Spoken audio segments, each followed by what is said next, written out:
পাত্রের ছোট ভাইকে প্রপোজ করে দিল অর্পিতা। বিস্ময়ে হতবাক বাড়ির লোক। কিছুক্ষণ আগেই ছেলেপক্ষ দেখতে এসেছে অর্জিতাকে। এরই মাঝে এমন কাণ্ড করে বসবে মেয়েটা কেউ কল্পনাও করেনি। পাত্রপক্ষের চোখ মুখ করুণ দেখাচ্ছে।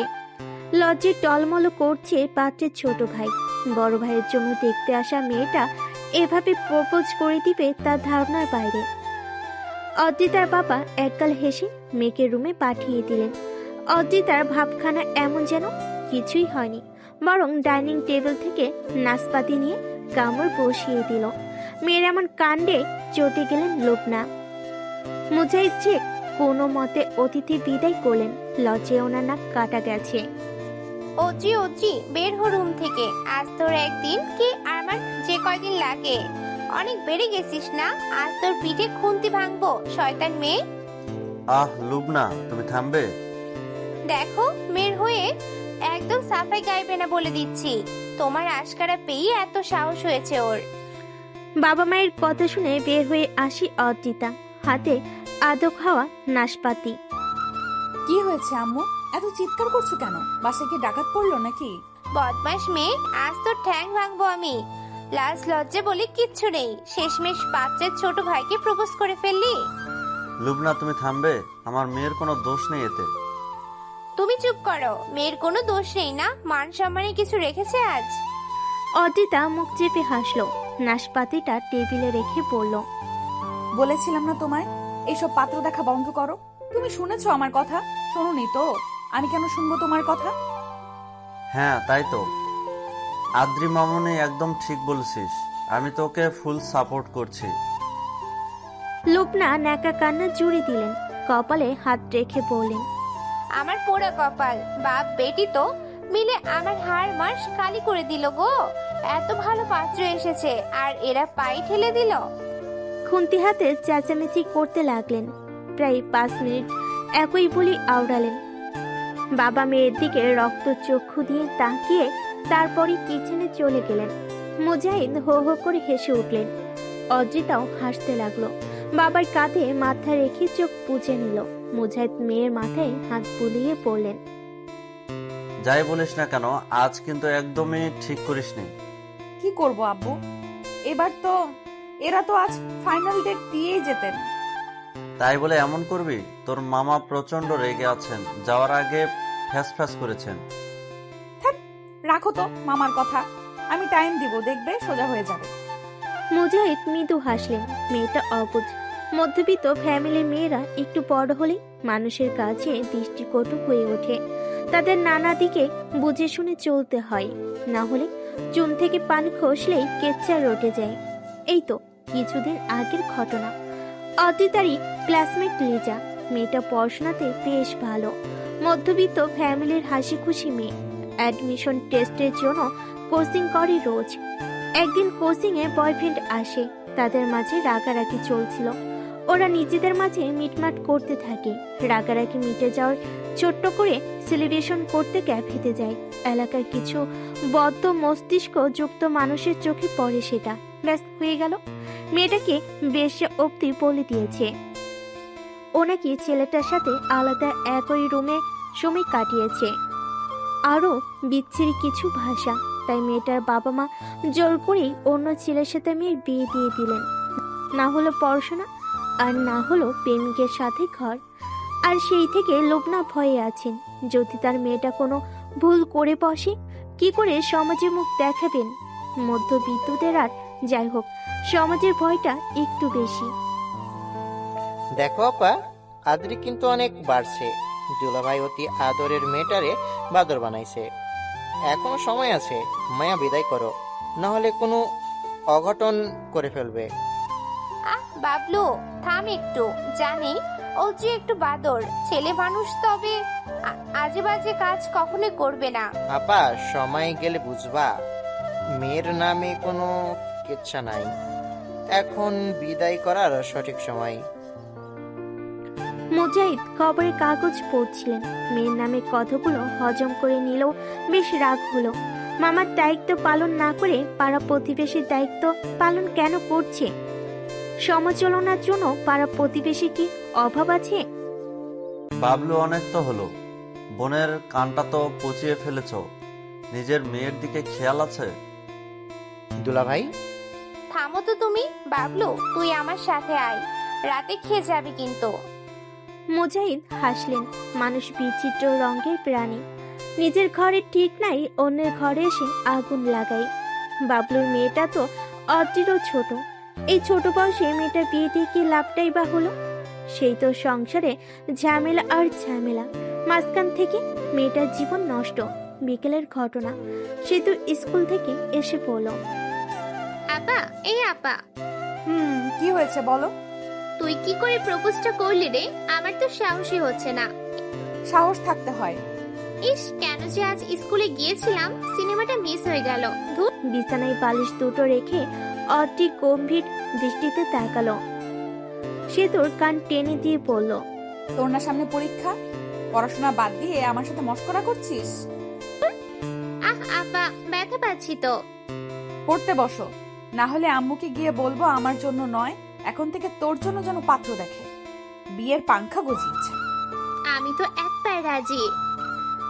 সে তো অদ্রিতার ধমকে নুইয়ে গেল মেয়েটা।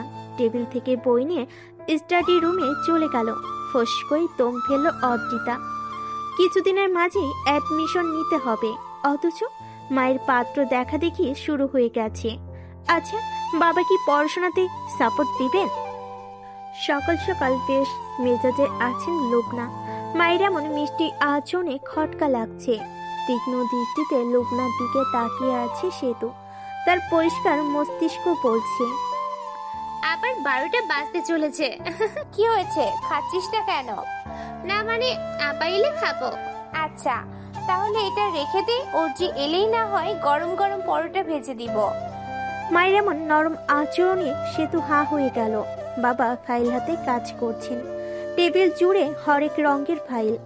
ও দীর্ঘশ্বাস ফেলল। জন্মের পর থেকে বাবাকে ফাইলের গোডাউনে বসে থাকতে দেখেছে, তাই বিষয়টা স্বাভাবিক। মুজাহিদ একটা ব্যাংকে চাকরি করেন আজ 16 বছর। আগে মাধ্যমিক বিদ্যালয়ের শিক্ষক ছিলেন, বেতন কম হওয়াতে ছেড়ে দিয়েছেন। মুজাহিদের সামনে চা এগিয়ে দিলেন লুবনা। লুবনার হাতের চা অত্যন্ত বিষাদময়, কারণ অতিরিক্ত চিনি দেন চাই। মুজাহিদ তবুও চাটা নিল। গত 22 বছর ধরে এর শরবত চাই পান করে যাচ্ছেন। কখনো রাগারাগি করেনি, বরং সবসময় প্রশংসাই করেছেন। মুজাহিদ চায়ের কাপে চুমুক দিলেন, আজও বললেন, চাটা ভালো হয়েছে খুব। লুবনা একটু হাসলেন। মুজাহিদের পাশে বসে মিষ্টি কণ্ঠে বললেন, বাবলু যে সম্বন্ধটা এনেছিল, ওই যে পাত্রের ছোট ভাই শুভ, তো ওরা ওদের ছোট ছেলের জন্য এই অদ্রিকে পছন্দ করেছেন। আমি না তোমাকে না বলেই হ্যাঁ বলে দিয়েছি। ও মুজাহিদ ভুরু কুঁচকালেন। একটু সময় নিয়ে ভাবলেন কিছু বলবে, তার আগে অদ্রিতার কণ্ঠ ভেসে এলো, মানা করে দাও, আমি এসব বিয়েতে রাজি নই। টিউশনি পড়িয়ে সদ্য বাইরে থেকে আসা ঘামে ভেজা অদ্রির শরীর কাঁপছে। এক কথা বোঝাতে বোঝাতে ক্লান্ত ও। জি, ঘরে যা, আমি তোর বাবার সাথে কথা বলছি। তুমি তো আমার বিষয় নিয়ে বলছো মা, আর কতবার বলবো আমি এখন বিয়ে করতে চাই না আব্বু? তোর আব্বু আমায় কি বোঝাবে? হ্যাঁ, ছেলে কুয়েত থাকে, তুই নির্লজ্জ মতো কাজ করেছিস, তারপরও তারা তোকে বউ হিসেবে চায়। তোর জন্য বড় ছেলেকে বাদ দিয়ে ছোট ছেলেকে বিয়ে করাতে চাই, আর তুই নাকচ করছিস। হ্যাঁ, শোনো আম্মু, আমি এই বিয়ে করব না। ছেলে কি করে এই সবে আমার কোনো আগ্রহ নেই। ওনারা বেহায়া না হলে আবার আসতেন না। অদ্রি। মুজাহিদ আহ বলে চেঁচিয়ে উঠলেন। মামির মাঝে যেতে চাইছিলেন না উনি, তবুও যেতে হচ্ছে। আদ্রিমা, আব্বু, তুমি অন্তত বিয়ের কথা বলো না। অদ্রির কথাই অসহায় ভাব, চোখে পানি চিকচিক করছে। মুজাহিদ দীর্ঘশ্বাস লুকিয়ে পড়লেন। তুই যা বলবি তাই হবে। লুবনা রেগে গেলেন। হাতে থাকা গ্লাসটা দুম করে টেবিলে রাখলেন, চোখে পানি নিয়ে চেঁচাতে লাগলেন, আমার আর কি? আমি এই সংসারে কে? কোনো মূল্য আছে আমার কথার? যা ইচ্ছে তাই কর, কিচ্ছুটি বলবো না। বাপ মেয়েতে আমার মাথাটা চিবিয়ে খেলো, আমিও দেখবো কতদিন বিয়ে না করে তুই। অদ্রিতা সেদিকে কান দিল না, বাবার দিকে মায়াময় দৃষ্টিতে তাকালো। মুজাহিদ চোখ ফিরিয়ে নিলেন। তার এই মেয়েটা বড্ড আবেগে ঠাসা। অর্জিতার মুখের সাথে নিজের মায়ের মিল পান উনি। আর তাই তো মেয়েটার কথার পৃষ্ঠে কথা বলতে পারে না। আব্বু, মামুনি। আমি পড়াশোনা করতে চাই। সপ্তাহখানেক আগেই তো রেজাল্ট এসেছে। হ্যাঁ, গোল্ডেন প্লাসটা মিস হয়েছে, তবে প্লাস তো এসেছে। তবে কথা দিচ্ছি, এবার আরো মনোযোগ দিয়ে পড়বো। প্লিজ আব্বু। মুজাহিদ চিন্তায় পড়লেন। এই এলাকায় কিছুদিন আগে যা ঘটেছে তাতে অর্জিতা ভার্সিটিতে গেলে সবই জ্বলে উঠবে, কলঙ্কের তকমা লাগিয়ে দিবে। তাছাড়া কলেজটা এলাকাতেই ছিল, ভার্সিটি তো ভার্সিটি তো 20 কিলোমিটার দূরে, তাও ভালো নয় তেমন। আব্বু, মা, আমিও চাই তুই পড়াশোনা কর, কিন্তু সবকিছু মিলিয়ে মুজাহিদ কথা শেষ করতে পারলেন না। অর্জিতা ডুকরে কেঁদে উঠল। চাপা কান্নায় আর্তনাদ করছে সে। বাবার দিকে না তাকিয়েই রুমে চলে গেল। মুজাহিদের বুকে যেন তীর বিঁধে গেল। মেয়ের কান্নাটা কিছুতেই সহ্য করতে পারছে না। কিছু করতে হবে। এভাবে মেয়ের পড়াশোনাটা বন্ধ হওয়া উচিত নয়। বিয়ের বয়স হয়েছে মাত্র, পার তো হয়ে যায়নি। তবে এখান থেকে ভার্সিটিতে কিভাবে পড়বে? ভীষণ মন খারাপ অর্জিতার। ও খোলা জানালা দিয়ে বাইরে তাকিয়েছিল, সুন্দর চাঁদ আকাশের বুকে। তবে সেসব তাকে ছুতে পারছে না। ঘড়ির কাঁটা তখন 11টা ছুঁয়েছে। ফোনটা বেজে উঠল। Unknown number. অর্জিতার হৃদয় অনুভূতিহীন। একবার দুবার করে একাধিকবার কল এলো। শেষমেশ কল রিসিভ করলো অর্জি। তবে দু প্রান্তের কেউই কথা বলছে না। অর্জি বড় বিরক্ত হয়ে পড়ল। হ্যালো, কে বলছেন? কথা না বললে কল কেন করেছেন? আজব লোক। অর্জি কলটা রাখতে যাচ্ছিল, ঠিক সে সময়েই ওপাশ থেকে পুরুষ কণ্ঠটি পড়ল। অদ্রি বলছেন? আমি শোভ। শুভর দম ওঠানামা করছে। ফোনের এ পাশে থাকা অর্জি চুপ। ছেলেটা বড় অধৈর্য হয়ে পড়ল। অদ্রি শুনছেন? মেজাজ চটে যাচ্ছে অর্জি। এই লোক ফোন নাম্বার পেল কোথা থেকে? অদ্রি, আপনি শুনছেন? কেন কল করেছেন? শুভ যেন এই কথারই অপেক্ষা করছিল। ও বিলম্ব না করেই বলল, আপনার প্রপোজ আমি অ্যাকসেপ্ট করে নিয়েছি। অর্জির মনে হলো শুভর মাথাটা ফাটিয়ে দিতে। আবার মনে হলো নিজের মাথাটা আগে ফাটানো উচিত। অদ্রি, আপনাকে আমার পছন্দ হয়েছে। আমি বাসায় বলেছি, সবাই মেনে নিয়েছে। আপনার কি মাথা খারাপ শুভ? তোরি, আপনি এটা বোঝেননি? আমি বিয়েটা করতে চাই না, সেজন্য এই কাজটা করেছি। শুভ হাসলো। অর্জি যেন বোকাই বনে গেল। এই ঝামেলাটা না জানি কতকাল পোহাতে হয়। অদ্রি, আপনার সমস্ত কথাই বুঝেছি আমি, তবে অনুভূতির কোনো সময় হয় না। আপনি ওভাবে বলার পর আমার আকাশ থেমে গিয়েছিল। বড় ভাইয়ের জন্য বউ দেখতে এসে এমন পরিস্থিতিতে পড়ব, তারই সাথে সেই মেয়েকেই পছন্দ করে ফেলবো। সবটা আমার জন্য কঠিন ছিল, বাট আমি সামলে নিয়েছি। আপনার হাত ধরে আজীবন থাকতে চাই আমি। শুভর এতগুলো কথা শুনে অর্জির মনে হলো মরে যাওয়াই বুঝি ভালো। সে আবারও বলল বিয়েটা ভাঙার জন্যই অমনটা বলেছে। তবে শুভ সে কথা ধারছে না। সে বরং বিষয়টা বিনয় স্বরূপ গ্রহণের চেষ্টা করছে। একই সাথে অর্জির হাত চাইছে আজীবনের জন্য। অর্জির সমস্ত রাত না ঘুমিয়ে পার হলো। ও বড় বিষণ্ণতা অনুভব করছে। শেষ রাতে একটু চোখ লেগেছিল, তবে কুকুরের আওয়াজে সেই ঘুমটা ভেঙে গেল। দেখা গেল পুরো বাড়ির লোক উঠে পড়েছে। অর্জি তড়িঘড়ি করে বাইরে এলো। এসে দেখলো বাবা চেঁচামেচি করছেন। সামান্য মুরগিটাও সহ্য হয় না? মুরগি পালানো যাবে না? চোর বাটপারগুলো সব নিয়ে যাচ্ছে। কথায় কথায় জানা গেল অর্জিদের দুটো মুরগি নিয়ে পালিয়েছে কেউ। সেই জন্যই কুকুরটা চেঁচামেচি করেছিল। তবে দরজা খুলে বের হতে হতে চোর পালিয়েছে। এদিকে অর্জির মা লুবনা কান্নাকাটি শুরু করে দিয়েছেন। ওনার এই স্বভাবটা বড় চোখে লাগে। কিছু হলেই দু চোখ মেলে পানি ছড়াতে থাকেন। মৃদুমন্দ হাওয়াই চুলগুলো উড়ে যাচ্ছিল। সে সময় সেতু এসে পাশে বসল। অর্জির স্বভাবের কারণে গোসল পর রোদে এসে বসে, নতুবা তার শরীর কাঁপতে থাকে। সেতু মিটিমিটি হাসছে। বোনের আচরণ স্বাভাবিক না দেখে অর্জি শুধালো, কি সমস্যা? সমস্যা তো তোর। আমার? অদ্রি কেমন করে তাকালো যেন, সে তো কিছুটা গাছাড়া ভাব দেখাচ্ছে। কিন্তু তুই হাসছিস কেন? কারণ তোর দেওয়ানা নিচে বসে আছেন। অদ্রির চোখ বড় হয়ে গেল। দিওয়ানা বলতে কার কথা বলেছে সেতু? দিওয়ানা বলতে কার কথা বলছে সেতু? ছাদ থেকে নেমে অদ্রির মনে হলো বাসা থেকে বের হয়ে যেতে পারলে বুঝি শান্তি মিলত। সোফায় আরাম করে বসে আছে শুভ, তার সমাদর চলছে। লোবনা যেন শুভকে মেয়ের জামাই ধরিয়ে নিয়েছেন। অদ্রিকে দেখে মৃদু হাসলো শুভ। ছেলেটার চোখে মুখে ভালো লাগা। অদ্রি চোখ ঘুরিয়ে নিজের রুমে এসে বসে রইল। খানিক বাদে সেতু এসে পড়ল। আপু, মা তোকে ডাকছে কেন? তোর দেওয়ানের সাথে কথা বলার জন্য। আশ্চর্য। আমি জানি না, তুই আয়, নয়তোবা মা আসবে। অদ্রি গেল না। কপট রাগ দেখিয়ে রুমের দরজা বন্ধ করে বসে রইল। লোবনা এলেন কিছু সময় পরে। অদ্রি, দরজা খোল। আমার মাথা ব্যথা করছে মা, পরে এসো। উফ মা। এখন তোর মাথা ব্যথা শুরু হলো? হ্যাঁ, বাথরুমের জায়গা পাস না? দরজা খুলতে ঘরে প্রবেশ করলেন লোবনা। কণ্ঠ নামিয়ে বললেন, এখনো চুলগুলো ঠিক করিসনি? পাগল তুই। ছেলেটা বসে আছে সে কখন থেকে। কথার মাঝেই তিনি মেয়ের চুল গোছাতে লাগলেন। অদ্রি আহাবুলের মতন বসে আছে। চুল গোছানো শেষ হলে লোবনা বললেন, যা, আর কোনো বাথরুমই করবি না। মা, তুমি কি পেয়েছো বলো তো? অদ্রি, মা, আজ না হয় কাল বিয়ে তো করতেই হবে, তাই না? শুভ কতটা ভালো ছেলে সেটা তো দেখেছিসই। বিদেশে বড় চাকরিও করে, পারিবারিক অবস্থাও ভালো। আর কি চাই বলতো মা? অদ্রি কিছু একটা বলতে নিয়েও থেমে গেল। তার ভালো লাগছে না। এই ঝামেলা কি কখনোই যাবে না?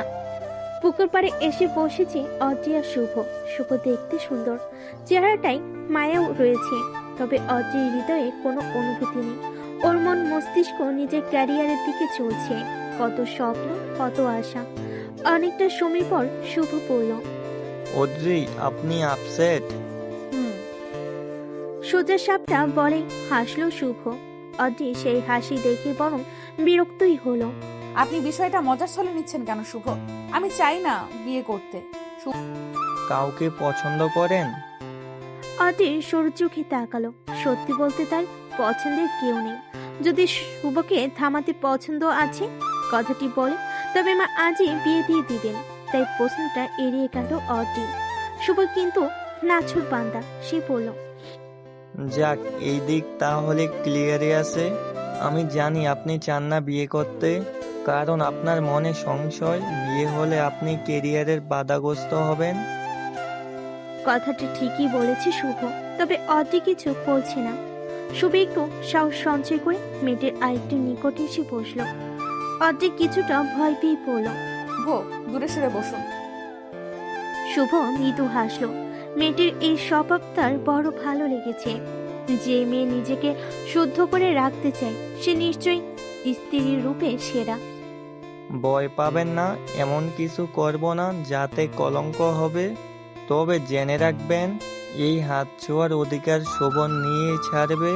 অদ্রি, আপনি শুধু আমার, শুধুই আমার। দোটানায় কাটলো দুটো দিন। অদ্রির মন মস্তিষ্কে শুভর বলা কথাগুলো প্রভাব বিস্তার করলো। ছেলেটা এমন করে কেন কথা বলল? অদ্রি নিজেকে সামলে নিল কিছুদিনের মধ্যেই। শুভ নামক মানুষটাকে সে মনেও করলো না। এদিকে কিন্তু সময় পেরিয়ে যাচ্ছে। অ্যাডমিশন টেস্ট ঘনিয়ে আসছে। নানান চিন্তায় বুঁদ হয়ে আছে অদ্রি। তার পড়াশোনা একেবারেই হচ্ছে না। পড়তে গেলেই মনে হচ্ছে সব নতুন। এই নিয়ে দুদিন কান্নাকাটিও করলো। লোবনা আর মুজাহিদ মেয়ের অবস্থাটা বুঝতে পারলেন। এদিকে শুভ সব স্বাধীনতা দিতে চাই অদ্রিকে, তাই লোবনাও দ্বিমত করলেন না। মেয়ের পড়াশোনার ব্যাপারে ওনারা সিদ্ধান্ত নিলেন মুজাহিদের বন্ধু রফ গাজীর বাসায় পাঠাবেন। ভদ্রলোক মুজাহিদের ভাই স্বরূপ। ছোটবেলায় একসাথে ঘুমিয়েছি কত। সব মিলে একটু হলেও শান্তি পেত অদ্রি। তার পড়াশোনাটা হবে, তবে এখন টার্গেট নিজের স্বপ্নের ভার্সিটি। বাস ড্রাইভারের অশ্রাব্য ভাষার গালিতে ঘুম ভাঙলো অর্জিতার। মেয়েটা ঈষৎ ভয় পেয়ে গেছে। চোখ পিটপিট করে চাইতে মনে হলো কি এক নিদারুণ কষ্ট লুকিয়ে আছে ওর মাঝে। এদিকে বাস ড্রাইভার অন্য এক ড্রাইভারের সাথে গালিগালাজ জুড়ে দিয়েছে। ওর পাশে থাকা নাইটি বোধহয় কিছুটা বুঝতে পেরেছি, তাই ভরসার কণ্ঠে বলে, ভয় পাবেন না, শহরে নতুন। দুদিকে মাথা কাত করিয়ে হ্যাঁ বোঝালো অজি। সে এমনিতেই সাহসী, তবে কেমন যেন একটা ভয় কাজ করছে। ঠিক হয়ে যাবে, শহরে আছেন তো, কত কিছু দেখবেন এমন। অজি আর কিছু বলল না, ঘাড় ঘুরিয়ে চাইলো ইট পাথরে আবৃত শহরের পানি। গুমট বাতাস, অট্টালিকা আর মানুষের গাদাগাদি। এক মুহূর্তের জন্য অজি মনে হলো দম বন্ধ হয়ে আসছে, সে মারা যাবে। একটি নির্দিষ্ট ঠিকানায় পৌঁছালো অজি। তার মাথা ব্যথা করছে। শহরে আসাটা তার জন্য একটা চ্যালেঞ্জ ছিল। বাবা অবশ্য আসতেন, তবে একটা কাজ পড়ে যাওয়ায় আশা হয়ে ওঠেনি। এদিকে অজির ভার্সিটি অ্যাডমিশন টেস্ট কাছে থাকায় একাই আসতে হলো তাকে। সে বেশ বড় মুখ করে বলে এসেছে একাই যেতে পারবে। একাই যেতে পারবে। পথে মা কতবার কল করেছেন সেই হিসেব নেই। যাক, অবশেষে পৌঁছালো অজি। সে কিছুটা ভীত হয়েছিল। একেবারে অজপাড়া গায়ের মেয়ে নয় সে, তবে ওই যে গন্ডিটা পেরিয়ে আসা হয়নি, তাই এত ভয়। একটা লম্বা শ্বাস নিয়ে বাড়িটার দিকে এগুলো অজি। ভীষণ সুন্দর বাসাটা। অজির ভালো লাগলো। সে ধীর পায়ে এগিয়ে যেতে দারোয়ান বললেন, মামা, এটা রৌফ আঙ্কেলের বাসা? আমি ওনার কাছে এসেছি, আমার বাবা ওনার বন্ধু। দারোয়ান একবার ভালো করে অজিকে দেখলেন, তারপর কল করলেন কাউকে একটা। অজি ততক্ষণ ওভাবেই দাঁড়িয়ে রইল। কথা শেষ করে তবেই বাড়ির ভেতর যাওয়ার অনুমতি পেল অজি। পুরো ব্যাপারটা অজির কাছে শ্বাসরুদ্ধকর ছিল। অজি কিছুটা মন খারাপ করে বাড়ির ভিতর প্রবেশ করলো। আশেপাশে মানুষ নেই, একদম নীরব পরিবেশ। সেই জন্যই কিনা ওর ভয় বেশি।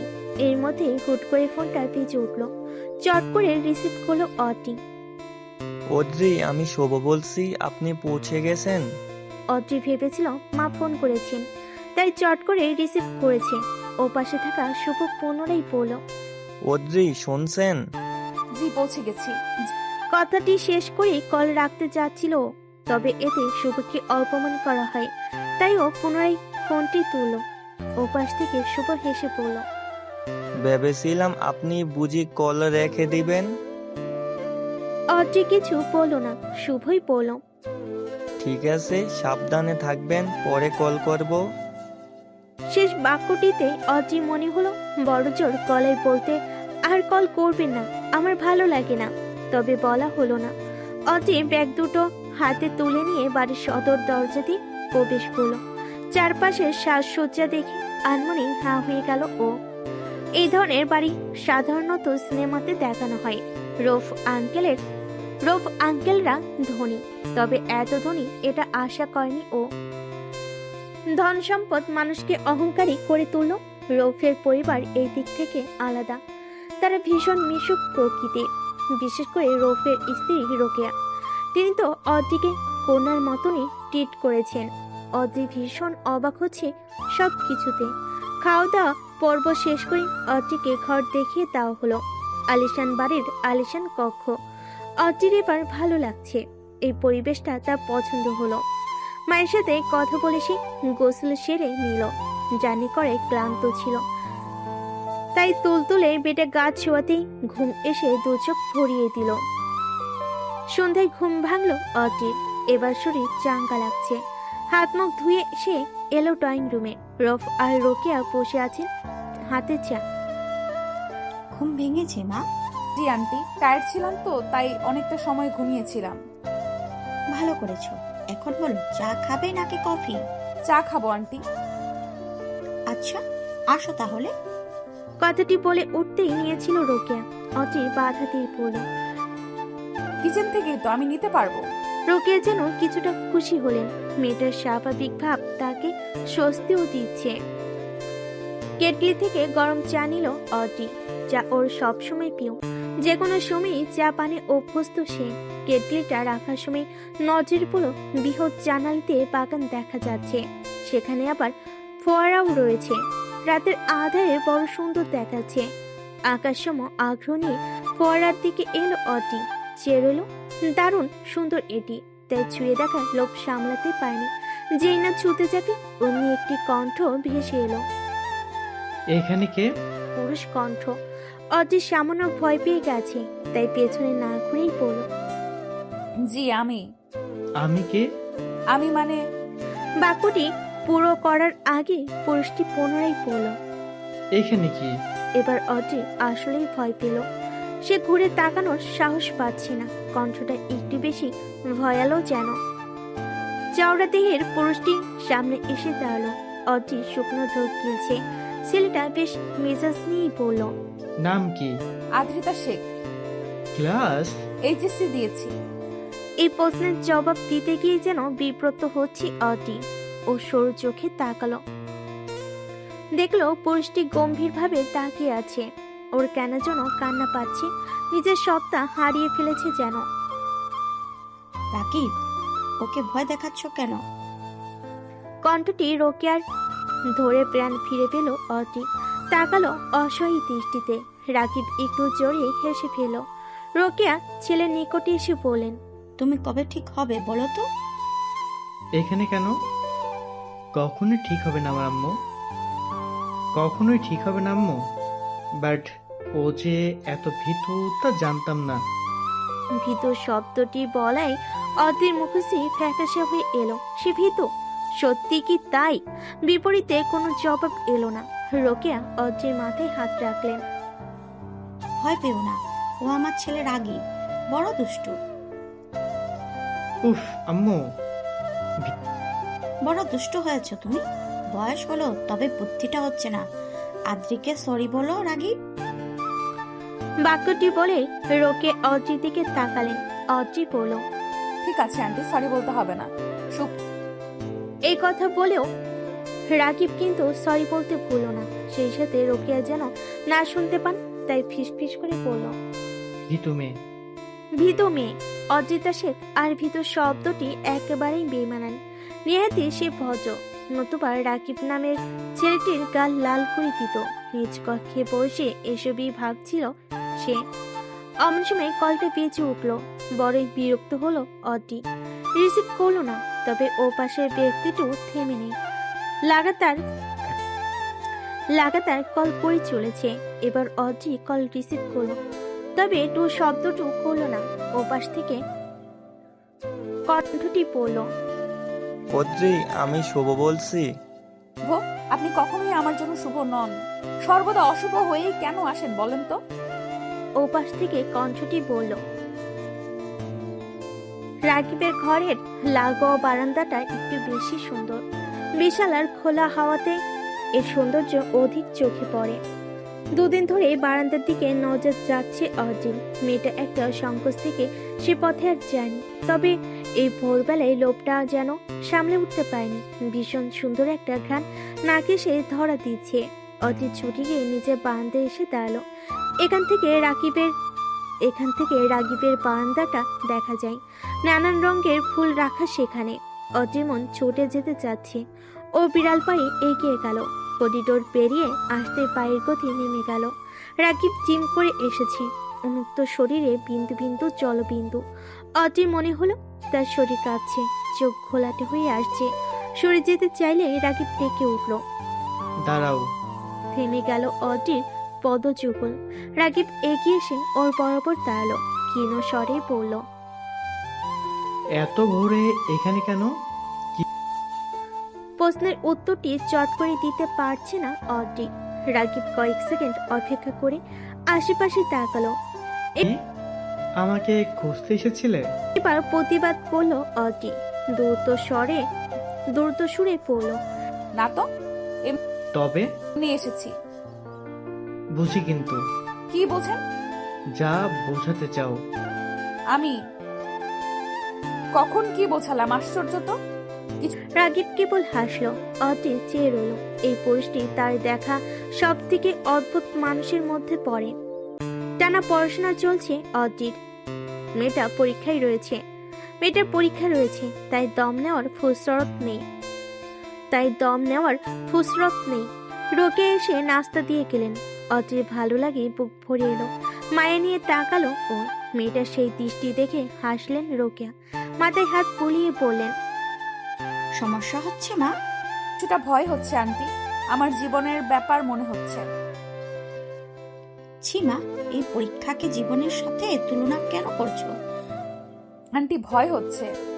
ভয় পেও না, ইনশাল্লাহ সব ভালো হবে। অদ্রির মন ভরে উঠল। রোকেয়া চলে গেলে পুনরায় পড়তে লাগলো। কিছু সময় পর মাকে কল করে কথা বলে নিল। ভয়ের চোটে মেয়েটি কান্নাই করে দিল। ওপাশ থেকে সান্ত্বনা দি লুবনা বললেন, যা হবে ভালোই হবে, চিন্তা করিস না, কাল তোর বাবা আসবেন। ঠিক আছে মা। কল রেখেও বেশ কিছু সময় কাটলো অদ্রি।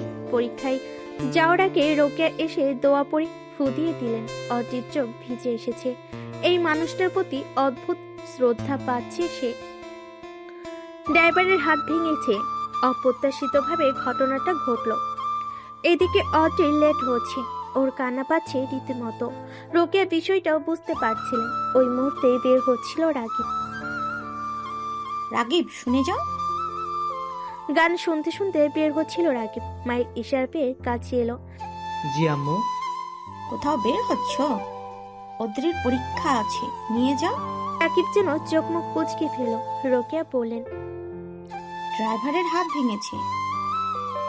উফ, এই সময় এমনটা হতে হলো। যাও, ওর লেট হচ্ছে। কথাটি বলে অদ্রির দিকে চাইলেন রোকেয়া। মাথায় হাত বুলিয়ে বলেন, যাও মা, রাকিব তোমায় পৌঁছে দিবে। তখন থেকে শুভ নামক মানুষটি কল করে চলেছে। অদ্রি বিরক্ত হচ্ছে, বারবার কল কেটে দিচ্ছে। তবে ও পাশের ব্যক্তিটি থেমে নেই। সে লাগাতার কল করেই চলেছে। এবার অদ্রির রাগ হলো। তবে পাশে রাগিব থাকায় রাগটি প্রকাশ করতে পারল না। ও কল রিসিভ করে ফিসফিস করে বলল, এত বারবার কেন কল করছেন শুভ? আপনার পরীক্ষা আছে না? আমি বিরক্ত হই শুভ, আপনি কেন বলছেন না?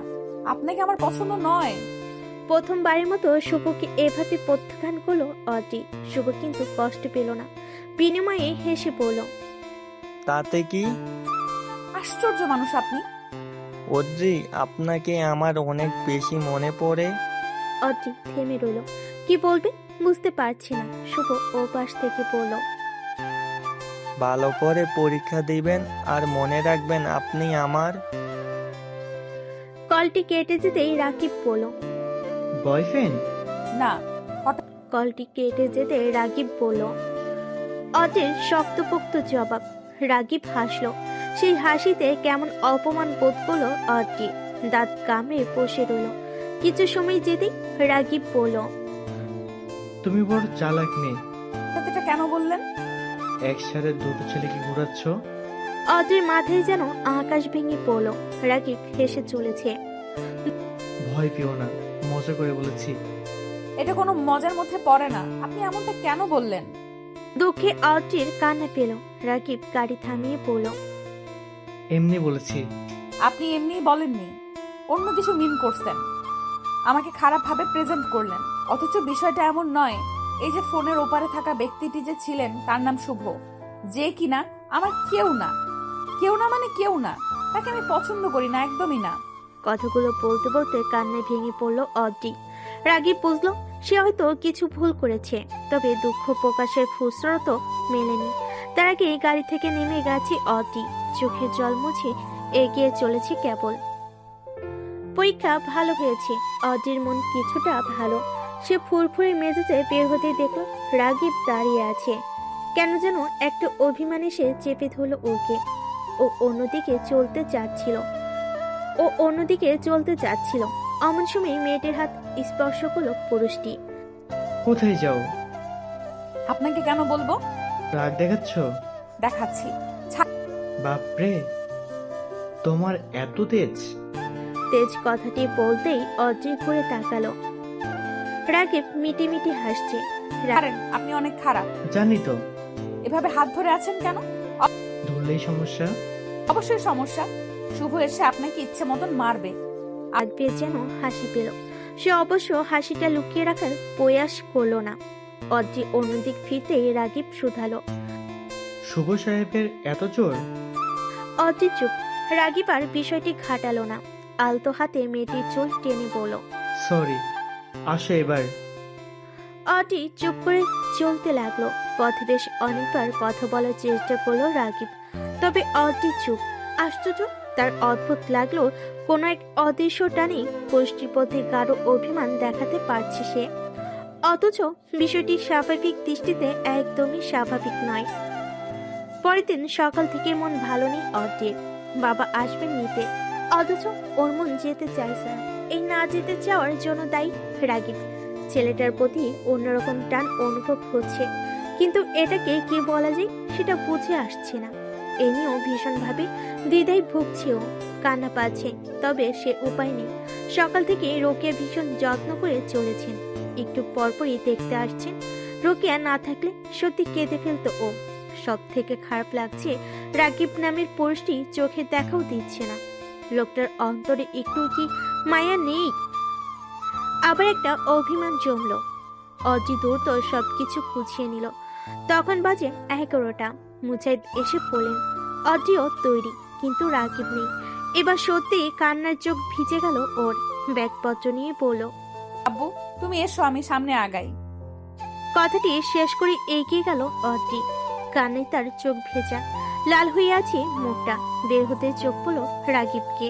ছেলেটা একটু দূরে দাঁড়িয়ে, তার পাশে আরেকটি বলিষ্ঠ পুরুষ। দুজন কথা বলছে। অদ্রির ইচ্ছে হলো ছুটে যেতে, তবে কোনো এক অদৃশ্য বল তার পদযুগল টেনে ধরে রাখলো। মুজাহিদ এলেন। শুরু হলো বিদায় পর্ব। অদ্রি গাড়িতে উঠে বসেছে। রাগিব তখনও কাছে আসেনি। অদ্রির অভিমান আরো গভীর হলো, তবে পোস্টটিকে দেখার লোক সামলাতে পারল না। তবে যখন চাইলো তখন রাগিবকে দেখা গেল না। তার পরিবর্তে দেখা মিলল রাগিবের বন্ধু রাজবীর। চোখ মেলতেই অদ্ভুতভাবে শিহরিত হল অদ্রির সমস্ত শরীর। সে ঘুমিয়ে পড়েছিল। মাত্র কিছু সময়ই ট্রেনের হুইসেল বেজে গিয়েছে, অর্থাৎ ট্রেন চলছে। অদ্রির দু চোখে ঘুম, ক্লান্ত শরীর। কতদিন পর আবার শহরে যাচ্ছে। সে যে বাবার সাথে এলো, তারপর আর যাওয়া হয়নি। সময় চলে গিয়েছে মাসখানেক। বাইরে রাত্রি নেমে এসেছে, সেই সাথে বাড়ছে ঠান্ডা হাওয়া। ঈষৎ শীত অনুভব হলো অদ্রির। মনে হচ্ছে একটা শক্তপোক্ত ব্যথা গলাতে নেমে যাচ্ছে। বেশ কিছুদিন ধরে এমনটা হচ্ছিল, তবে সে পাত্তা দেয়নি। বোধহয় এবার জ্বর এসে গেল। অদ্রি সিট থেকে নেমে সুটকেস থেকে মোটা একটি চাদর নামিয়ে নিল। তারপর পুরো শরীরে চাপতে দিয়ে চোখ বুঝল, তবু তার শীত কমল না। বেশ কিছু সময় যেতেই মনে হলো পুরো ট্রেন ভীষণ নীরব। একটা পাখির আওয়াজও নেই। তবে ঘুমের চোটে চাওয়ার মতন শক্তিটুকু পেল না। পুনরায় ওর ঘুম ভাঙল মাঝরাতের দিকে। আশেপাশে তাকিয়ে বুঝলো যাত্রীরা সবাই ঘুমিয়ে জল। তবে ওর ঠিক পরপর একজন ব্যক্তি ভীষণ মনোযোগে বই পড়ছে। এক পাশটা দেখে অদ্রি মনে হলো লোকটার পরিচিত, তাই কেমন কৌতূহল জাগলো। তবে উঠে সে জিজ্ঞাসা করার মতন পরিস্থিতি নেই। পাশে যদি ঝামেলা হয় সেই ভয়ে, তাই বারবার উকি ঝুঁকি দিয়ে সবটুকু চেষ্টা দিয়ে আড়ালে আবডালে মানুষটার মুখশ্রী দর্শন করার প্রয়াস করলো, তবে পারল না। লোকটার আপদমস্তক বইয়ের আড়ালে জ্বর হওয়া শরীর নিয়ে অদ্রি আর চেয়ে থাকতে পারছে না। কোনো মতে ব্যাগ থেকে ওষুধ বের করে খেয়ে নিল। তার কখন যে ঘুমিয়ে পড়লো অদ্রি নিজেও জানে না। ওর ঘুম ভাঙলো ভোরের দিকে এক পুরুষ কণ্ঠে। অদ্রি চাইল, দেখতে পেল মুখশ্রী। ট্রেন প্ল্যাটফর্মে এসে গেছে। বাক্যটি শেষ হতেই ধর্মরিয়ে উঠল অদ্রি। ছেলেটা তখন নিজের ব্যাগপত্র গুছিয়ে নিচ্ছে। অদ্রি একটু জড়ো কণ্ঠে পড়ল, আপনাকে আগে কোথাও দেখেছি? অদ্রির প্রশ্নটা বড় অদ্ভুত। ছেলেটা হেসে বলল, আমাকে দেখছেন কিনা সেটা তো আপনিই বলতে পারবেন, আমি কেমন করে বলবো বলেন। বুদ্ধিমতী অদ্রি কেমন লজ্জা পেল। আজকাল তার মাথাটা গেছে। এই ব্যাপার ঘটছে শুভ নাম মানুষটা জীবনে আসার পর। তারপর বুদ্ধি ঘটল, তারপর বৃদ্ধি ঘটলো রাকিবের সাথে দর্শনের পর। এর থেকেই ওর সমস্তটা কেমন গুলিয়ে আসে, মনের ভেতর একাধিক সংশয় তৈরি হয়। ও একটা শ্বাস নিয়ে বলল, না আসলে আমি খেয়াল করতে পারছি না। জবাবের বিপরীতে গোষ্ঠীর তরফ থেকে কোনো জবাব মিল না। অদিতার ব্যাগপত্র গুছিয়ে নিয়ে যে না পথ চলবে, অমনি ব্যক্তিটি ডেকে উঠল। অদ্রিত, আপনার পানির বোতল। ব্যক্তিটির মুখে নিজের নাম শুনে যার পরনাই বিস্মিত হলো অডি। তারপর হয়তো কিছু সেকেন্ড অতিবাহিত হয়েছে। অডি চুপ, ওর মস্তিষ্ক বিভ্রান্ত। কি হলো? একটু আগে কি বললেন? কি বললাম? আমার হাত ধরে ডাকলেন, আমার নাম ধরে ডাকলেন, আপনি আদ্রিতা বলে ডেকেছেন। ছেলেটা যেন পালাতে চাইল, ওর হাতে পানির বোতল ধরিয়ে দিয়ে চট করে নেমে গেল। অজি পুরোপুরি দ্বিধায় পড়ল। ছেলেটাকে চেনা মনে হতে লাগলো। ওর মস্তিষ্ক যখনই বিষয়টা ভাবতে যাবে তখনই ফোনটা ভিজে উঠল। শুভ নামক প্যারা আবার কল করেছে। অদ্রি, আপনি কি পৌঁছে গেছেন? শুভ, আপনি কেন বারবার কল করেন আমায়? কারণটা আপনার জানা? জানা নয়, আপনি বুঝতে পারছেন না বিষয়টা কত খারাপ হচ্ছে। আর আপনি কেন দেশে পড়ে আছেন, কেন ফ্লাইট মিস দিচ্ছেন বারবার? শুভ কথা বলল না। অজির খারাপ লাগছে। সে কখনো চায় না তার জন্য কেউ কষ্ট পাক। ও নিজের দুঃখটুকু লুকিয়ে পড়ল। শুভ, আপনাকে আমার কসম দিলাম আর কখনো কল করবেন না আমায়, কখনো না। বাক্যটি শেষ করে কল কেটে দিল অজি। শুভটাই দাঁড়িয়ে রইল, ফোনের দিকে চেয়ে রইল কিছুক্ষণ। তারপর হুট করেই দু চোখে কান নিসবে নোনা জল নেমে গেল। অস্পষ্ট সুরে আওড়ালো, অদ্রি, এত চেয়েও কেন আপনাকে বলতে পারছি না আমি? এই কেমন নেশা হলো আমার। শুভ প্রশ্ন করলো তো ঠিকই, তবে উত্তর দেবার মতন কেউ কি আছে? নেই। শুভর প্রশ্ন, অনুভূতি কিংবা দুঃখ সবটাই ওর একান্ত। এই একান্ত দুঃখের বিপরীতে কোনো উত্তর থাকে না। বাড়ির ভেতর প্রবেশের জন্য অতি একবার এগিয়েছে মাত্র, অমনি একটি কণ্ঠ ভেসে এলো। ভীতু মেয়ে, আসার সময় হলো তবে। কণ্ঠটি একদম হৃদয়ে এসে লাগলো। অজিত ও পা নামিয়ে ফেল। কয়েক সেকেন্ডের মধ্যেই সম্মুখে উপস্থিত হলো রাগিব, তার চোখে মুখে হাসির মেলা। অজি হা হয়ে তাকিয়ে। রাগিব নামের পুরুষটি যেন আগের থেকেও বেশি সুন্দর হয়ে গেছে। অদ্রিমা এসেছো? রোকেয়া দোতলা থেকে নামতে নামতে কথাটি বলেন। অজি মৃদু হেসে এগিয়ে গেল। একে অপরের আলিঙ্গন হলো। আপনি ভালো আছেন আন্টি? হ্যাঁ মা, ভালো আছি। তুমি এত লেট করলে যে? বাড়িতে যাওয়ার পর একটু ব্যস্ত হয়ে পড়েছিলাম।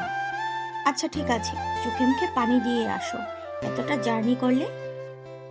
অজি মাথা দুলিয়ে সম্মতি জানালো। রাকিব তখনও চেয়ে আছে। অজিও চাইলো তার দিকে। অমনি দুজনের চোখাচোখি হলো। রাকিব অদ্ভুত ভাবে হাসলো। অজিও লজ্জায় মাথাটা নুইয়ে ফেললো। তখন গভীর রাত। অজি ঘুমিয়েছিল। হুট করে একটা স্বপ্নে তার ঘুম ভেঙে গেল। দু চোখে বিভ্রান্ত, আতঙ্কগ্রস্ত। ভালোবাসাটা কি আমার একা রাগিব? কথাটি বলে কান্নায় ভেঙে পড়ল অতি। সে অদ্ভুত এক স্বপ্ন দেখেছে, যে স্বপ্নের কোনো আগা মাথা নেই। কেমন যেন সমস্ত রাত অতির দু চোখে ঘুম নেই। সে ঘুমাতে পারল না। হাজারে চেষ্টা করেও শেষমেশ রুম থেকে বেরিয়ে এলো। পুরো বাড়ি খুরখুর করে জেনে ফিরতে যাবে, অমনি রাগিবের ঘরের দরজাটি খুলে গেল। রাতে পোশাক পরা রাগিবের চেহারাটা মলিন। মলিন তো অটিরও মুখশ্রী। তবে দুজনে কি একই বিষয় ভাবছে? মাত্র 3 দিন হলো অটি আর রাকিবের সম্পর্কে। অটি এখনো ভাবতে পারে না সে কাউকে ভালোবেসে ফেলেছে। কি আশ্চর্য! এমনটা সে তো স্বপ্নেও ভাবতে পারেনি। ভবিষ্যতেই বা কি হবে? এমন নানান কথাই ভাবছিল অটি। রাকিব টাইপ করছে। মেয়েটি অন্যমনস্ক ভাব অনুভব করে গাড়ি থামালো। কি হয়েছে? ভাবছি কি ভাবছো? ঠিক কেমন করে 3টে দিন পেরিয়ে গেল। আমি কাউকে ভালোবেসে ফেললাম নি বা কেমন করে? সবটা এত দ্রুত। রাকিব হেসে মেয়েটির হাত টেনে নিল, চুমে খেলো হাতের উল্টো পিঠে। সম্পর্ক নিয়ে খুশি নও? এমনটা নয় রাগিব, বাট আমার ভাবতে কষ্ট হচ্ছে। প্রথম সম্পর্কে এমন হয় অস্বাভাবিক না? অটি কেবল হাসলো, কিছু বলল না। রাকিব পুনরায় গাড়ি চালাচ্ছে। মৃদু মন্দ হাওয়া অনুভব করতেই দু চোখ বন্ধ করে রইল অটি। ওর দিকে তাকিয়ে রাগিবের মনের ভিতর শত প্রজাপতি উড়ে যেতে লাগলো। অদ্ভুত লাগে সবটা। অটির সাথে রাগিবের সম্পর্কটা খুব দ্রুতই আগাচ্ছে। রাগিব যত্নশীল, সর্বদা খোঁজ খবর রাখে।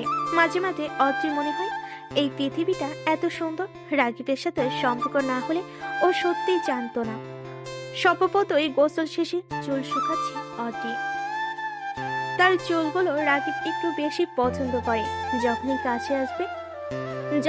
কাছে আসবে তখনই ছুঁয়ে দেখবে, চুলের গন্ধ নিয়ে বলবে এই চুলে মাদক রয়েছে।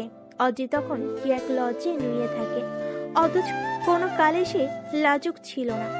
সব কেমন স্বপ্ন, এক ঘোর। অজির চোখ বন্ধ করেও রাগিবের উপস্থিতি টের পেল। এর কারণ ছেলেটার গায়ে মাখা পারফিউম। ও যখন চোখ মেলে যায় মৃদু হেসে বলল, রাগিব, কিছুক্ষণ যার পরও রাকিব কোনো জবাব দিল না। অড্রি হেসে পেছন ঘুরে তাকালো। না, কেউ নয়। অড্রি একটু অবাক হলো, ছেলেটা তার সাথে মজা নিচ্ছে, হতেও পারে। অড্রি বুক ভরে শ্বাস নিল, ঘ্রাণটা এখনো আছে। চুল শুকিয়ে তবে নিচে নামলো সে। এসে দেখলো রাকিব বসে আছে, কিছুটা চিন্তিত দেখাচ্ছে। অড্রি কাছে এসে বলল, কি হয়েছে? কিছু না, বসো। অড্রি বসতে মেয়েটিকে নিজ বাহু ধরে আগলে নিল রাগিব। অড্রি কিছুটা নিচু সুরে বলল, আন্টি আছেন তো? তো তো মানে লজ্জা পাবো না? হুম, কি আপনার কি হলো? রাগিব জবাব দিল না। অড্রি চেয়ে রইল চাতক পাখির মতন। একসময় অধৈর্য হয়ে শুধালো। রাগিব, কথা বলছেন না কেন? রাগিব চাইলো, তার চোখে মুখে চিন্তা দৃশ্যমান। অড্রি দু হাতে পোস্টের গাল ছুঁয়ে দিল। কি? তেমন কিছু না, বলবেন না? সত্যি কিছু না। তুমি টেনশন করো না। পড়াশোনা কেমন হয়? ঠিকঠাক। আচ্ছা, একটু আগে যখন ডাকলাম তখন সারা কেন দিলেন না? ওই তো ছাদে। ওদের কথা ওখানে থেমে গেল। রোকেয়া দোতলা থেকে নামছে। দুজন দ্রুত সৃজন করে বসলো, অথচ তাদের সম্পর্কটাই খুব বেশি লুকোচুরি নেই। তাদের এই দূরত্ব নেহাতি ভদ্রতার খাতিরে। রাগিব, কখন এলে? কখন? এই তো আম্মু।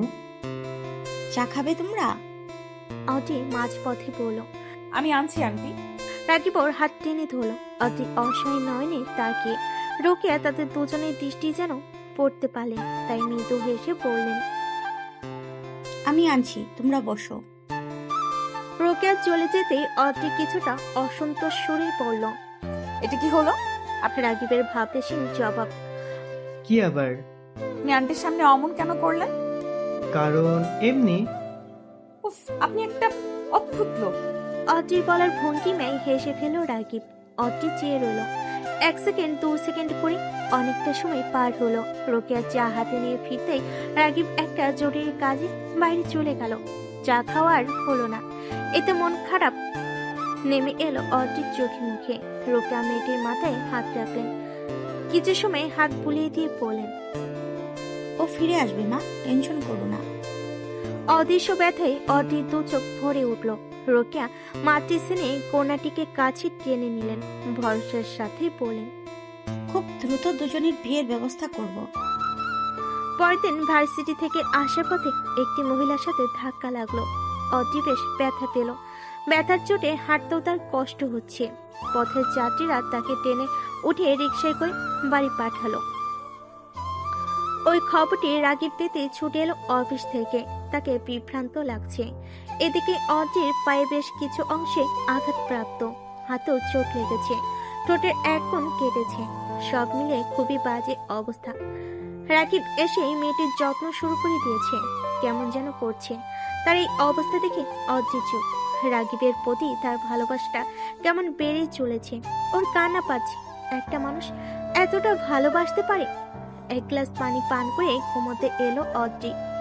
রাগিব এসে মেয়েটির মাথায় হাত বুলিয়ে দিচ্ছে, অনেক নির্দেশ দিয়েছে। সবটা শুনতে হয়েছে অড্রিকে। চোখ বন্ধ করেও অড্রির ঘুম আসছে না। কি এক যন্ত্রণা। অড্রির খুব ইচ্ছে করছে ফোন চাপার। সে উঠে এসে ব্যাগ থেকে ফোনটা বের করলো। ব্যাগের চেন লাগাতে যাবে অমনি কিছু একটা নজরে পড়লো, একটা খামের মতন। অদ্রির কেমন লাগলো, এটা তো ওর না। তবে ও খামটা তুলে নিল চটপট। তারপর বিড়াল পায়ে বেডের কাছে এসে দাঁড়ালো। লাইট জ্বালিয়ে যে না খামটা ধরবে অমনি কল এলো। সেতু কল করেছে, নিশ্চয়ই খবর পেয়েছে। হ্যাঁ আপু, কি খবর? ভালো। অনেক চোট পেয়েছিস? ভালোই, ধাক্কা লেগে ইটের সাথে আঘাত লেগেছে। ইস, খুব কষ্ট হচ্ছে না রে? বেশি না। তুই বাবা মাকে কিছু জানাসনি তো? না। ঠিক আছে, তবে টেনশন করিস না। আচ্ছা, তাহলে ঘুমা। তুইও। কল রেখে অদ্রির একটু মন খারাপ হলো। রোকেয়া রাকিব যথেষ্ট যত্ন করছেন, তবে মায়ের যত্নের কথাটা স্মরণ হয়। অদ্রির যখন শরীর খারাপ হয় তখন মা সারা রাত বসে থাকেন। বাবা বারবার দেখে যান সেতু পায়ের কাছে ঘুমিয়ে থাকে। সবটা স্মরণ করে অদ্রির মন খারাপ। একটা সময় পর কান্নাকাটিও করলো, অথচ এই কান্নার কোনো মানে নেই। অদ্রির ঘুম ভাঙলো ভোরের আলোর ছোঁয়াতে। গত রাতে কান্নাকাটি করে কখন যে ঘুমিয়েছে কি জানে। মেয়েটির মুখে চোখের পানি শুকিয়ে গিয়েছে, কেমন একটা আঠালো ভাব। ও উঠে গিয়ে মুখ ধুয়ে এলো, এবার ভালো লাগছে। আয়নার সামনে এসে নিজেকে ভালো মতন দেখলো। পায়ের ব্যথাটা কিছুটা কম, তবে হাতের চোট ভালোই। অদ্রি নিজের অগোছালো চুল গুলো গুছিয়ে নিয়ে একটা নিঃশ্বাস ফেললো। বের হবে তাই বেড থেকে ওনা নিতে সে সময় খামটা নজর এলো। এক কোণে পড়ে আছে। গত রাতের ঘটনার স্মরণ হলো ওর। ও চট করে খামটা তুলে নিল। আগ্রহ নিয়ে খামটা খুলতে বেরিয়ে এলো বেশ কিছু ছবি। প্রতিটা ছবি ভালো মতন দেখলো অদ্রি। ওর মনে হতে লাগলো মাথার উপর আকাশ ভেঙেছে, দু চোখ নামিয়েছে নোনা জলের ফোয়ারা। দুটো ব্যক্তি একে অপরের মুখোমুখি দাঁড়িয়ে, কারোর মুখে কোনো শব্দ নেই। কি এক ব্যথায় তপ্ত হয়ে আছে চারপাশ। অদ্রি দ্বিধায় চোখে পুরুষটিকে দেখে চলেছে। এদিকে পুরুষটি একেবারে চুপ। কথা বলুন মিস্টার রাগিব। রাগিব নিরুত্তর। সে মেয়েটিকে ভালো মতন দেখে চলেছে। অদ্রির দু চোখ যেন জ্বলন্ত অগ্নিশিখা। কি বলবো, বললেও তুমি বুঝবে না। অদ্রি এবার হাসি পেল, তবে হাসিটুকু ভেদ করে বেরিয়ে এলো কান্না। কি বুঝবো না? এরা কারা রাগিব, আপনি বলতে পারেন? রাগিব কথা না বলে সামনের দিকটাই এলো। অদ্রির দু হাতে পোস্টটি ঠেলে দিয়ে বলল, সরে যান। তুমি মিথ্যে ভুল বুঝলে আদ্র, এদের সাথে আমার কোনো সম্পর্কই নেই। তবে এই ক্লোজ ছবিগুলো, তাও এতগুলো মেয়ের সাথে। বিষয়টি আমি বলতে চাইনি আদ্রি, তুমি মিথ্যে ভুল বুঝলে আদ্রি। রাগিব এবার চুপ। অদ্রির দু চোখ বৃষ্টি ঝরতে ব্যস্ত। কথাটি বলে চলে গেল রাগিব। অদ্রি ধপ করে মেঝেতে বসে পড়ল। রাগিবের সাথে একাধিক নারীর খুব কুলচ্ছবি সে একেবারে মেনে নিতে পারছে না। অদ্রি আর রাগিবের সমস্ত কথাই শুনেছে রোকেয়া। তিনি বড় হতাশ হলেন। ছেলেটা কেন যে ওদের স্মরণ করতে চায় না। তখন প্রায় রাত 11টা বাজে। অদ্রি নিজের রুমে বসে চাপা কান্নায় ভাসাচ্ছিল। এদিকে রাগিব এখনো ফেরেনি। সে যে সকালে বের হয়েছে তারপর আর ফেরেনি। রোকেয়া মৃদু শব্দ করে ঘরে প্রবেশ করলেন, তবে অদ্রির হেলদোল নেই। কোন এক অদৃশ্য শক্তি ওর সমস্ত ধ্যান জ্ঞান তুলে নিয়েছে যেন। রোকেয়া খুব করে মেয়েটির মনের অবস্থা বুঝতে পারলেন, তবে তিনি বিচলিত হলেন না, কারণ তিনি জানেন একটু পরেই মেয়েটির সমস্ত মান অভিমান জলের মতো হয়ে যাবে। অদ্রিমা, কি হয়েছে? অদ্রি বোধহয় শুনিনি, তাই জবাব দিচ্ছে না। রোকেয়া আলগোছে কন্যাটির বাহুতে হাত রাখলেন। এত ধ্যান ফিরল ওর। ও চাইল, তবে চোখে মুখে দুঃখের ছায়া। কি হয়েছে মা? আন্টি, আন্টি এটা কি হয়ে গেল? আমি আপনার ছেলেকে ভালোবাসি, কিন্তু ও বাসে না। ও ভালোবাসে না আন্টি। রোকেয়ার মায়ের ভরা কণ্ঠটা অদ্রির সমস্ত শরীরে কম্পন ধরিয়ে দেয়। অদ্রি নিজের কান্না লুকাতে পারে না, অমনি কেঁদে ওঠে। রোকেয়াকে আষ্টে পৃষ্ঠে জড়িয়ে ধরে। টানা কয়েকবার বাক্যটি বলতে লাগলো অদ্রিতা। রোকেয়া মৌন। তিনি শুরুতেই কিছু বললেন না, বরং অদ্রির জমানো ব্যথাটা বের হওয়ার সুযোগ করে দিলেন। বেশ কিছু সময় পর যখন অদ্রি কান্না থামলো, তখন রোকেয়া বলেন, সবসময় যা দেখা যায় তা কিন্তু সত্যি হয় না মা। অদ্রি চুপ। দু হাতের তালুতে চোখের জল মুছে নিচ্ছে। রোকেয়া দীর্ঘ একটা শ্বাস নিয়ে বলেন, জানো, আমার রাকিব সব সময় সেরা ছাত্র ছিল, তবে ওর বেশি ঝোঁক ছিল মডেলিং এর প্রতি। এটা অনেক আগের কথা। তোমার আঙ্কেল তখন সাধারণ একজন মানুষ, তার উপর এই জগতে পরিচিত কেউ নেই। রাকিব কঠিন পরিশ্রম শুরু করলো, নানান জায়গায় আসা যাওয়া করলো একটা কাজের আশায়। তবে বলে না, টাকা না থাকলে কোনো কিছুর মূল্য নেই। ওই ভয়ঙ্কর দিনের কথা আমি আজও স্মরণ করতে পারি না। আমার ছেলেটা এক বাট পারের হাতে পড়েছিল। লোকটা ওকে মদের নেশায় বোধ করিয়ে দিয়ে পতিতা পল্লীতে নিয়ে ফেললো। জানো তো, এই সমাজে শুধু নারীরাই টাকার বিনিময়ে বিক্রি হয় না, অনেক ক্ষেত্রে পুরুষরাও টাকার বিনিময়ে।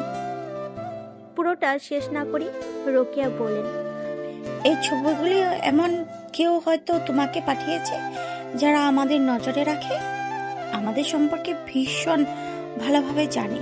তুমি ওকে ভুল বুঝো, এটি তার উদ্দেশ্য।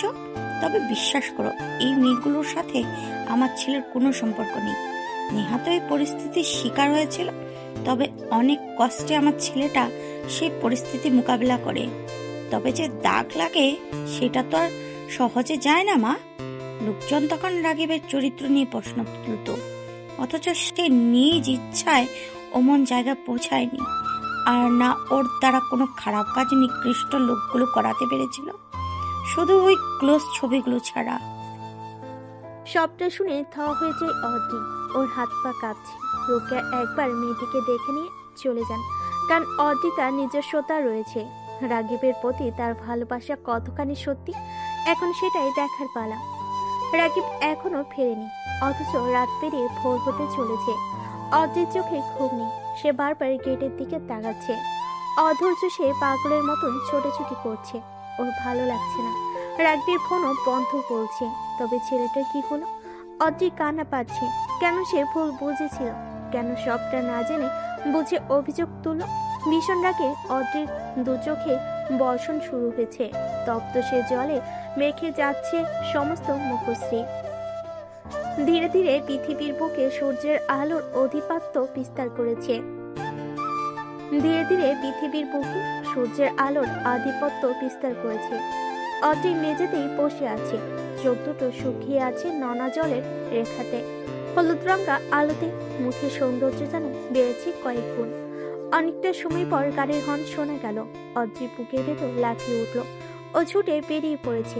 কোথায় তার চুলের অবস্থা, কোথায় তার মুখের সাজসজ্জা, কোনো কিছুই ওকে দমাতে পারল না। ও ছুটে গেল গেটের কাছে। রাকিব যেন একটু বেশি অবাক হলো ওকে ছুটে আসতে দেখে। তবে তার চেয়েও বেশি অবাক হলো যখন দেখলো অদ্রি একদম ছুটে এসে তাকে জড়িয়ে ধরেছে শক্ত হাতে। আমি সরি রাকিব, ক্ষমা করে দাও। আমি বুঝতে পারিনি, বুঝিনি, আমি সরি। আমি টানা বাক্যগুলো বলতে লাগলো অদ্রিতা। কাঁদতে কাঁদতে কন্যাটি হিসকে উঠে গেছে। রাকিব একটা নিঃশ্বাস ফেলে পড়ল, এদের সাথে আমার কোনো সম্পর্কই নেই।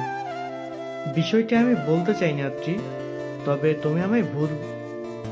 তুমি আমায় ভুল বুঝলে। ইটস ওকে আদ্রি, আসলে আমার অতীতটা খুব বেশি সুন্দর নয়। জানো তো, কলঙ্ক শুধু মেয়েদেরই হয় না, ছেলেদেরও হয়। এক আশ্চর্য ব্যথা ছেয়ে গেল অদ্রিতার সমস্ত শরীর। পিঠে বাগ পেয়ে নেমে যেতে লাগলো ঘামের স্রোত। সে বড় ঘেমে গিয়েছে। রাকিব দু হাতের মুঠোতেই মেয়েটির মুখ তুলে নিয়ে শুধালো, না, খেয়ে আসো। অদ্রি প্রশ্নটির জবাব না দিয়ে বলল, রাকিব, আমায় মাফ করেছো তো? রাকিব একটু করে হাসলো, তবে সেই হাসিতে কোথাও একটা ব্যথা দেখতে পেল অদ্রিতা। ও শক্ত করে জড়িয়ে ধরল পুরুষটিকে। আমরা আজই বিয়ে করব রাকিব, আজই বিয়ে করব। সত্যি খুব দ্রুত আয়োজন করা হলো। গ্রাম থেকে অদ্রির বাবা মা বোন এলো। তারা ভীষণ বিস্ময়ের সাথে সবটা দেখে চলেছে। অদ্রির মাঝে পরিবর্তনটি খুব করে দেখতে পাচ্ছেন লুবনা। মুজাহিদ নিশ্চুপ। মেয়ের সিদ্ধান্তে তিনি যে খুব একটা খুশি হয়েছেন এমনটা নয়। অদ্রি নিজের রুম থেকে তৈরি হয়ে বাবা মায়ের কাছে এলো। লুবনা মেয়ের দিকে অপলক দৃষ্টিতে তাকিয়ে আছেন। মুজাহিদও তাই। তাদের সেই ছোট্ট অদ্রি আজ এত বড় হয়ে গেল যে নিজের সবটা সিদ্ধান্ত নিয়ে অতিথির মতন করে তাদের জানালো। অথচ আক্রোশ থেকে কন্যাকে চড় মারলেন মুজাহিদ। প্রচন্ড আক্রোশ থেকে কন্যাকে চড় মারলেন মুজাহিদ।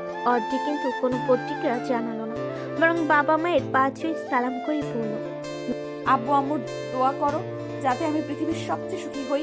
বিয়ের ঠিক আগ মুহূর্তে পালিয়ে গেছে অর্জিতা। এমন খবর পেয়ে লোকনা আর মুজাহিদের চোখে মুখে অন্ধকার নেমে এসেছে। রৌফ এসে মুজাহিদের পাশে দাঁড়ালেন, আফসোস করে বললেন, শেষমেশ মেয়েটা এই কাজ করবে আমরা কেউই ভাবতে পারিনি।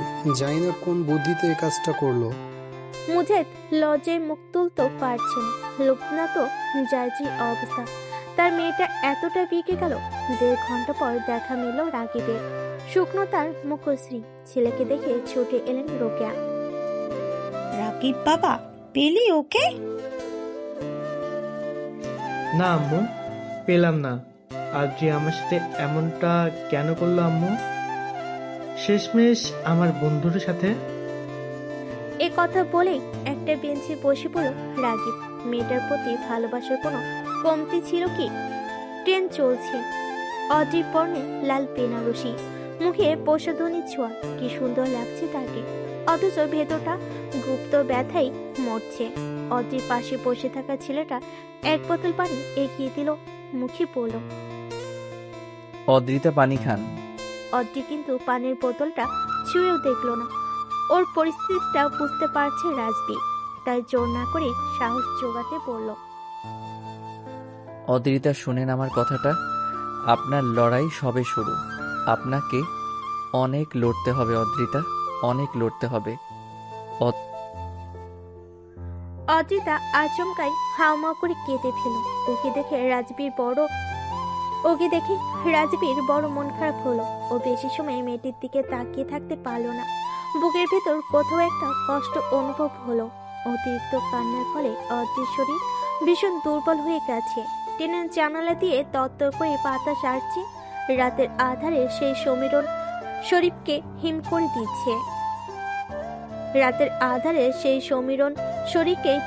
দিচ্ছে। মেয়েটি তাই আরো বেশি কুকড়ে যাচ্ছে। রাজবি প্রথম নিজেকে সংযত রাখলো, এবার কেন যেন পারল না। সাথে কোনো কিছু নেই, তাই উঠে পাশের বগি থেকে একজনের থেকে যে চাদর নিয়ে এলো, যেটা শরীরের ওপর দিতে অদ্রির মুখশ্রী কিছুটা স্বাভাবিক হয়ে এলো। রাজবি একটা লম্বা শ্বাস ফেল। ঠিক কোন নেশে পড়ে নিজের ঘাড়ে এত বড় বিপদ নিল সে? নিজের জীবনের সিদ্ধান্তগুলো নিতে শিখেছে অদ্রি। ছোট থেকেই তো চটপটে সে, তবে প্রেমের ব্যাপারে এত বড় ভুল হবে তা কেউ কি জানতো? না।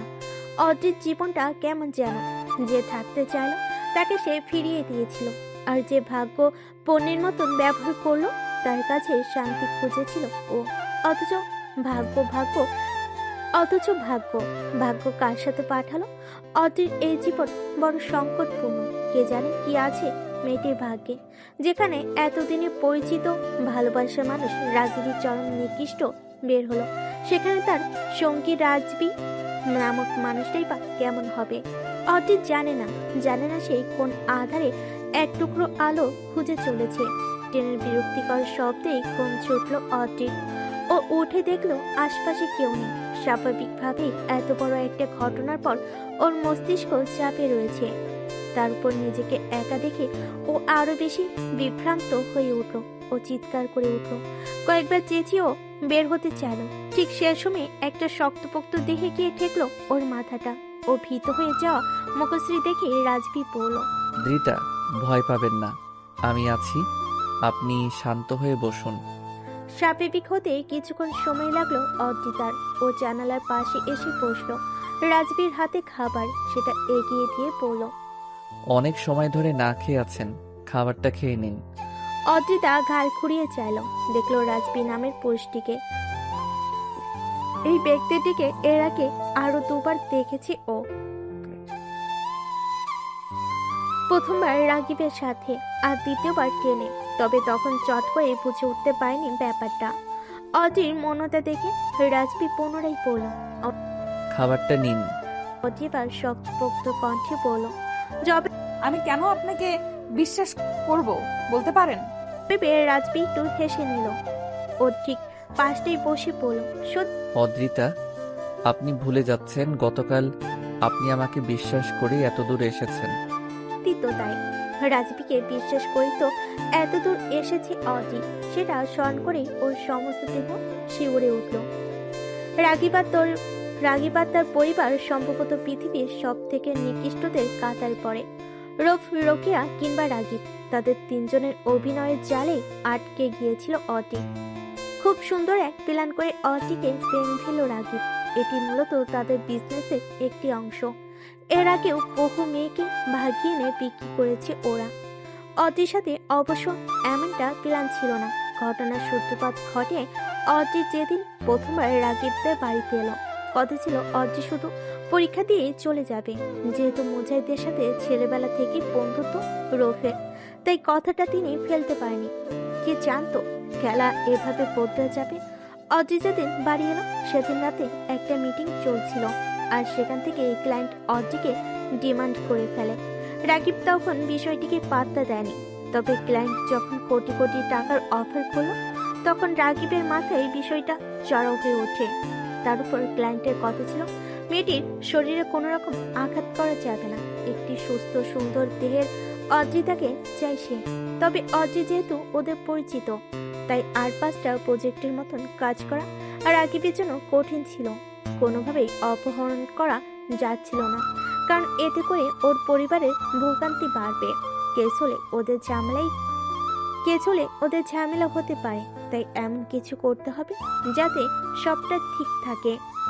তবে কি করা যায়, এই চিন্তা থেকে রিস্ক না নিয়ে মেয়েটিকে প্রেমের ফাঁদে ফেলে। তবে নানানভাবে অদ্রির কাছে ধরা পড়তে থাকে ও। বিষয়টা কঠিন হচ্ছিল ক্রমশ। সেদিন যখন ছবিগুলো পাওয়া গেল তখন রাকিবের মাথায় আকাশ ভেঙে পড়ে। ও বুঝতে পারছিল কাছে কেউই এই কাজটি করেছে, তবে কে হতে পারে এই বিষয়টি ও বুঝতে পারছিল না। রোকেয়া যেভাবে অদ্রিকে বুঝ দিয়েছিল, তারপর রাকিব বেশ অনেকটাই চিন্তামুক্ত হয়েছিল। তবে অদ্রি বিয়ের ব্যাপারে তাড়াহুড়ো করলো। তখন রাগিব চাইলেও নিষেধ করতে পারতো না, এতে অদ্রি হাতছাড়া হতে পারত। তাই নানান কৌশলে বিয়ের মিথ্যা প্ল্যানটা সাজালো।